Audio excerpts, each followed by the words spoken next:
네, 윤석열 대통령 당선인이 어제 인수위 핵심 인선 발표했고요. 예상대로 인수위원장에 안철수 대표 내정됐습니다. 여가부 폐지 문제도 언급을 했고요. 국민의힘 선거대책본부 정책위원을 맡았던 경기대학교 범죄심리학과 이수정 교수 연결돼 있습니다. 안녕하세요. 네, 안녕하십니까. 예, 인수위 1차 명단을 발표를 했습니다. 네. 어떻게 평가하세요, 전체적으로? 일단 예상했던 대로의 명단이다라는 생각을 많이 했고요. 예. 그리고는 이제 그 캠프에서 그 공약을 개발하셨던 팀들이 인수위에 많이 이제 그러니까 선택이 되셔서 어떻게 보면은 공약이라는 이제 국민과의 약속을 좀 더 명확하게 지키고자 하는 당선인님의 의사가 아주 확실하게 반영이 됐다. 이런 생각을 갖고 있습니다. 선거 때 말한 것을 그대로 지키기 위한 인수위다. 네. 예. 또 이제 특별하게 능력 위주의 인사를 하겠다. 내각에서도 마찬가지고 인수위도 마찬가지고 그래서 여성 할당이랄지 지역 균형이랄지 이런 것들은 뭐 고려하지 않고 일단 능력 위주로 보겠다라는 건데 이 부분에 관해서는 어떻게 생각하세요? 지금 그 7개 분과와 뭐 2개의 TF팀까지 그리고 1개의 TV까지는 지금 결정이 된 사안인 것 같고요. 그렇죠. 그 안에서 보면 이제 그 굉장히 전문적인 역할들을 해야만 하는 이런 이제 그 뭐 주요 기능 중심으로 이렇게 상당히 통합된 이런 느낌을 갖게 되고요. 예. 그렇다면 결국은 이 그 부서들을 리드하는 이제 그 전문 인력은 그 분야에서 정말 명망 있는 전문가가 아니면 사실 이런 기능들에 대하여 다 포괄하여 전문성을 갖추긴 굉장히 어려워 보이고요. 예. 그러한 인사 원칙을 지금 어저께 발표하신 게 아닌가. 특별히 어떤 이런 저런 것들을 배려하여 무슨 할당제나 이런 것들은 적용하지 않으시겠다. 실력 위주로 하시겠다. 이렇게 발표를 하신 것이라고 저는 이해하고 있습니다. 혹시 우려나 이런 부분들은 없습니까? 물론 여러 가지 이제 그 우려가 있을 수는 당연히 있겠죠. 지금 현저히 이 부서가 현재 이제 정부 부처보다도 훨씬 축소돼 있기 때문에 숫자가. 예. 그렇기는 하나 지금 아마도 전문가들이 이제 포진을 하게 되면 지금 기존의 정부 부처의 기능들을 어떻게 통합하는 게 더 효율적일지 또는 어떤 특정한 정책을 집행하는 데에 오히려 통합이 더 도움이 될 수도 있을 것이기 때문에 그렇죠. 지금 현재로서는 제가 뭐라고 이제 그런 부분까지 코멘트를 하기가 상당히 어려운 단계로 보입니다. 지금 보면 기획조정을 국무총리 같은 기능으로 본다면 외교안보, 정무, 사법행정, 경제 1, 거시경제, 경제 2가 산업 일자리, 과학기술교육, 사회복지, 문화 이 합쳐서 이렇게 이제 7개 분과인데 말씀하신 대로 통합이나 융합의 어떤 사회 분위기 그다음에 미래 산업의 분위기로 봤을 때는 정부 부처가 너무 잘게 쪼개져 있지 않는가 그런 비판도 사실은 오랫동안 있어 왔기는 했습니다. 18개 부처가. 네, 저도 그 의견에 동의하고요. 예.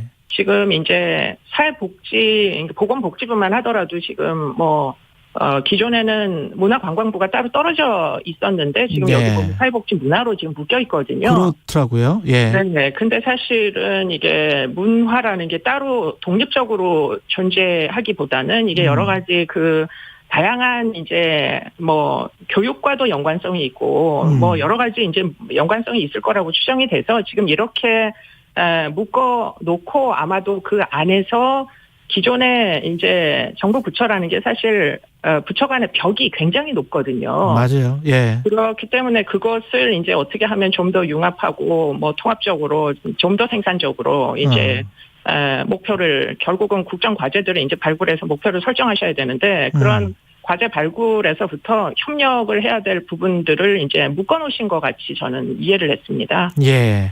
여성가족부 폐지에 대해서는 교수님도 찬성하는 입장이셨죠? 처음에는 이제 저는 이제 여성가족부의 그 정책위원이기도 했었기 때문에 갑자기 이제 제가 알고 있던 모든 그 정책에 대한 이해도가 무너지는 이런 느낌을 잠깐 받았었는데요. 예. 그런데 이제 뚜껑을 열고 보니까 여성가족부라는 뭐 부처를 이제 없애는 대신에 그 안에 있는 정책들은 모두 더 강화하는 방식으로 지금 공약을 만드시겠다라는 게 이제 목표셨어요. 예. 그러다 보니까 이제 권익국에서 하던 일을 지금 법무부에 예를 들자면 법무부에 보내면 피해자 보호가 훨씬 더 잘 될 수도 있다 이런 생각을 이제 하신 것 같습니다. 권익 부서에서 하던 게 성폭력, 가정폭력 피해자 보호들이거든요. 그런데 문제는 이제 그런 업무가 수행이 되려면 예를 들자면 디지털 성범죄다. 그러면 영상물 삭제를 해야 되지 않습니까? 예. 그런데 그 삭제되는 예산을 확보해야 되는데 그 예산은 여가부 예산이 아니겠죠. 예. 벌금 예산에서 오는 거예요. 예. 그러니까 불법 행위를 했을 때 온 국민이 내는 벌금 예산이 있거든요. 그런데 그 벌금 예산 어디 있느냐? 그게 결국은 법무부에서 총괄을 합니다. 그러니까 법무부에 이제 요청을 하지 않으면 연말이 되면은 예산이 떨어져서 영상물 삭제가 언제나 충분히 잘 안 되는 거예요. 예. 그렇기 때문에 결국은 이제 여가부의 기능들을 해당 부처로 보내시겠다. 예. 정책을 없애는 건 절대 아니다. 오히려 강화했다. 이렇게 이제 보시면 되겠고요. 예. 청소년 업무만 하더라도 여가부에서는 학교 밖 청소년이 추적이 안 됩니다. 얘네들은 아직 주민번호를 안 갖고 있는 아이들이다 보니까 예. 교육 장면에서 사라지면은 학교에서도 추적이 안 되면 아이들이 어디 갔는지 알 수가 없어요. 그런데 그런 청소년을 추적을 하려면 어릴 때 이제 아동 수당은 다 받거든요. 이제 아이들이 있는 집안에서. 그렇기 때문에 보건복지부에 있는 아동 행복 시스템을 이제 추적을 하면 몇 년 후에는 아이들이 청소년이 되지 않습니까? 예. 그렇기 때문에 아동과 청소년을 잘라놓는 지금의 이제 보건복지부에 아동이 있고 여성가족부에 청소년이 있다 보니까 해야 되는 일들을 못하는 부분이 틀림없이 있었거든요. 예. 그렇기 때문에 그런 것들을 합치시겠다. 이런 이제 어떤 정책은 보다 전문화되고 강화된다. 이렇게 보시는 게 더 맞겠습니다. 어떻게 보면 여성가족부만의 문제가 아니고 아까 7개 분과 언급을 하신 것처럼 정부 부처의 전반적인 개편 이런 것들을 보관으로 가지고 있는지도 모르겠습니다. 인수위를 구성하면서. 네, 아마도 이제 오랫동안 이제 공조직에서 일을 하신 분이다 보니까 지금까지 누적돼 왔던 문제들에 대하여 이제 특히 그 당선인과 당선인에게 정책적 조언을 하신 전문가 집단이 굉장히 많은 문제점을 아시고 계신 것 같아요. 예. 그래서 그런 이제 협력이 필요한 이제 부처들 위주로다가 지금 이렇게 협력이 되도록 지금 7개 부서로 분과로 지금 설정돼 있는 게 아닌가 그런 생각을 하게 됩니다. 그러면 정부 조직법을 개정을 해야 될 텐데 이거는 이제 또 국회 통과 사안이니까 아무래도 협치가 중요하겠네요. 어떻게 될 것 같습니까? 제가 생각할 때는 정부 조직법을 이제 이쪽에서 그 인수위에서만 비밀리에 이제 완성품을 만들기보다는 아마 처음부터 민주당의 어떤 제안을 협력을 구할 걸로 그리고는 아마 민주당에서도 사실은 이 정부 부처가 얼만큼 좀 넌센스한 이런 이제 부처 간 이기주의 때문에 있어요. 예. 협치가 안 됐던 부분이 있거든요. 예. 아마 너무 잘 알고 있어요. 계실 겁니다. 그래서 의논을 하셔가지고 이게 결국 완성품이 나오지 않을까 그런 기대를 하게 됩니다. 그런 측면에서 오늘 조선일보 보도 김부겸 총리로 가져가자는 게 어떻게 보면 전향적으로 긍정적인 면 한 면과 그다음에 민주당과의 협치를 할 수 있는 뭔가를 제시를 했다 그렇게 볼 수도 있겠습니다. 보니까. 네, 물론 확정이 되신 게 아니기 때문에 뭐라고 얘기 드리기는 좀 어렵지만 지금 이제 당선인께서는 사실은 이제 보수로부터만 성장한 분이 아니세요. 예. 그러다 보니까 아마 이제 모든 전문 인력, 우리나라의 보수 진보를 모두 아우르는 전문 인력에 대한 이해도가 굉장히 높으신 분 같고요. 예. 그렇기 때문에 아마 지금 이런 정부 조직법부터 개편부터 아마 굉장히 협치의 철학을 발휘하실 것으로 그렇게 기대하고 있습니다. 지난주에 권성동 의원이 관료들의 발목 잡기, 개혁에 관한 관료들의 발목 잡기를 이야기를 했는데 아마 그런 분위기가 있나 보군요. 인수위에. 그것까지는 제가 잘 모르겠고요.